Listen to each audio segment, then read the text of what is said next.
yang ngecat saya bahwa bilang saya tuh ngancam-ngancam ya, ngancam-ngancam, yang dibela itu bukan saya yang ngancam ya, tapi yang kamu bela itu ya. Emang jujur pernah saya ngomong itu terakhir ini ya, saya bilang begini, gimana nih permasalahan permasalahan hak saya, soalnya sampai sekarang belum beres, ini mau bawa jalur hukum atau mau bawa jalur kekeluargaan, itu aja yang pernah saya ngomong, dan sekarang juga masih ada catnya saya simpen, dan bukti ancamannya itu biar yang ngecat saya banyak sekali, tapi salah satu aja dulu ya, salah satu aja dulu ancaman-ancaman itu yang saya terima, dan saya sempat menyimpan, nggak saya buang, nggak saya hapus, saya simpannya.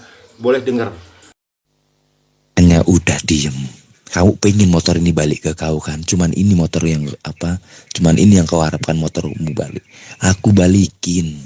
Nggak aku rusak, nggak ada apa. Aku jaga motormu di sini. Kalau berani kau WA satu kata pun sama dia, tak bakar beneran motormu. Nggak main-main kamu. Tuh Mas Bro, yang ngancam siapa ya? Coba yang ngancam siapa, saya apa dia yang kamu bela ya? Nah, dia mau awalnya dulu itu, makanya saya bilang buat teman-teman di sini, dia nggak mau, nggak boleh rahasianya atau perilakunya, baik teman-teman dekatnya itu atau saudaranya, saya tahu, nggak boleh saya tahu ya. Jadi itu ada tadi, jangan pernah nge-WA itu saudaranya, bibinya itu. Kalau di WA istilahnya, kalau saya kasih tahu kejadian masalahnya, dia akan bakar motor saya ya. Jadi yang ngancam itu bukan saya ya, yang bela-bela ngecat saya, dibilang bahwa saya itu ngancam-ngancam dia. Jadi buktinya seperti saya bilang tadi ya,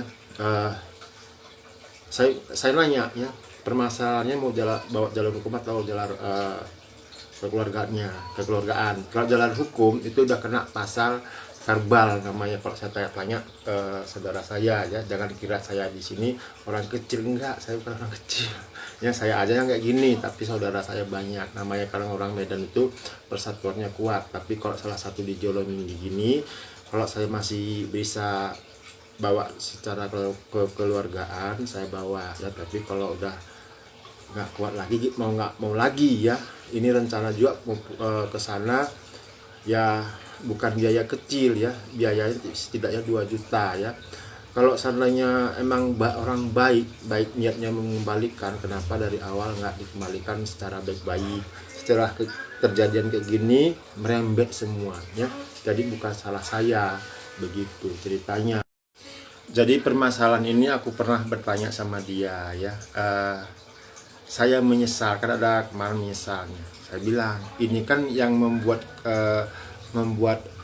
permasalahan kan kau sendiri, bukan saya. Nah, dia ngomong, dia bilang gini, masalah ini bukan murni dari saya ya diem aja ya, emang gimana ya, nggak murni katanya, padahal sebelumnya baik-baik aja, tapi kejadian ini ya perbuatan dia. Jadi dia bilang bukan murni saya bikin masalah, aku kadang-kadang di situ, bukan saya murni semua, saya bingung gitu. Padahal sebelum bulan Oktober dia masih ke Bandung gitu kan ya, November kejadian yang puncaknya tuh November, kan Desember saya tanggal 25 ke sana ya.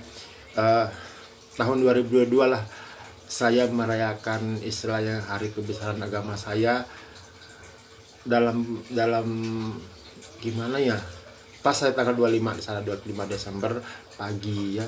Jadi saya nggak merayakan hari, memang saya jujur nggak pernah ke gereja, tapi setidaknya kan istilahnya buat apa kita ibadah, tapi kelakuan kita sesama saling menyakiti ya, percuma bagi saya. Nggak usah, mending nggak usah ibadah ya, mending perbaikin dulu ke sesama ciptaan Tuhan ya, karena walau gimana pun kalau di kami itu sesama dulu baru yang ke atas gitu. Saya akan kasih tahu lagi kata-kata yang nggak bagus ya, istilahnya bahasa-bahasa yang dibilang saya yang gimana ya, udah dibilang saya apalah, mungkin teman-teman di sini bisa nilai, mungkin teman-teman di sini mungkin ya udah saya masih sabar menghadapinya dari bulan Desember November itu kata-kata seperti itu, tapi saya masih beretikat baik, saya tetap datang ke sana ya. Yang voice note tadi bulan November ya. Makanya jangan sok jadi orang bener. Apa yang kau lakukan, apa yang kau atur merasa bener, merasa raja kau. Tai kau.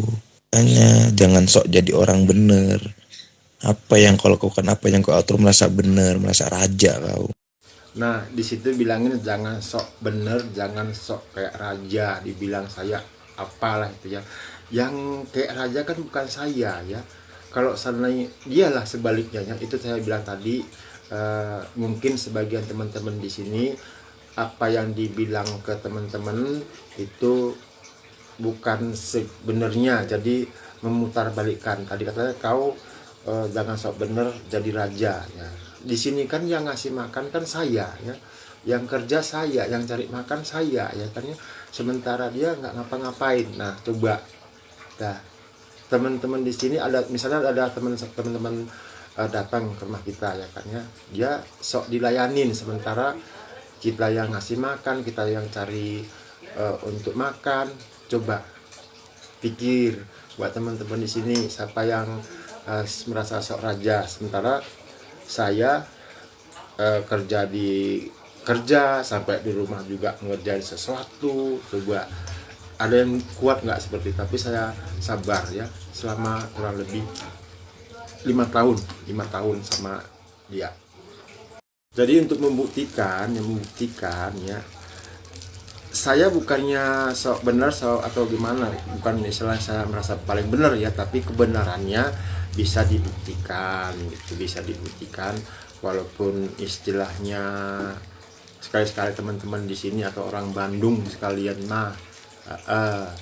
awalnya itu semua teman-teman saya diblokir, dimaki-maki, nggak boleh istilahnya saya bantu mereka, saya dekat mereka. Itu tadi kenapa? Karena dia takut suatu saat kelakuan toksisnya itu terbongkar begitu. Dan salah satu lagi sudah pernah saya hubungi lagi, itulah salah satu yang saya kenal temannya,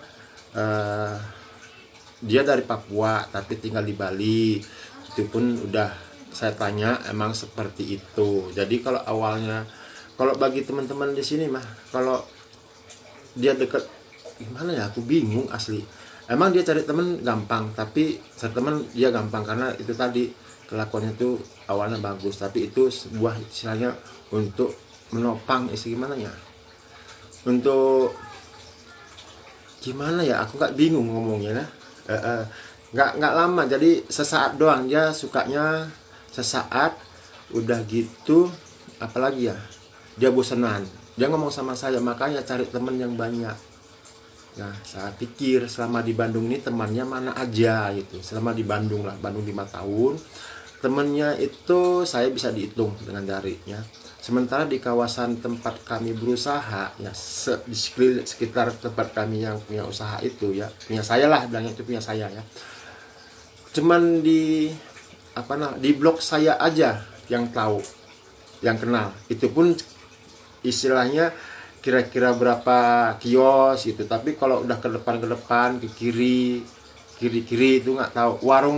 Warung aja dia nggak tahu di tempat saya. Warung udah 5 tahun ada di tempat saya itu, kebetulan ada 2 lantai yang dipakai. Warung yang mojok itu dia nggak tahu di mana tempatnya.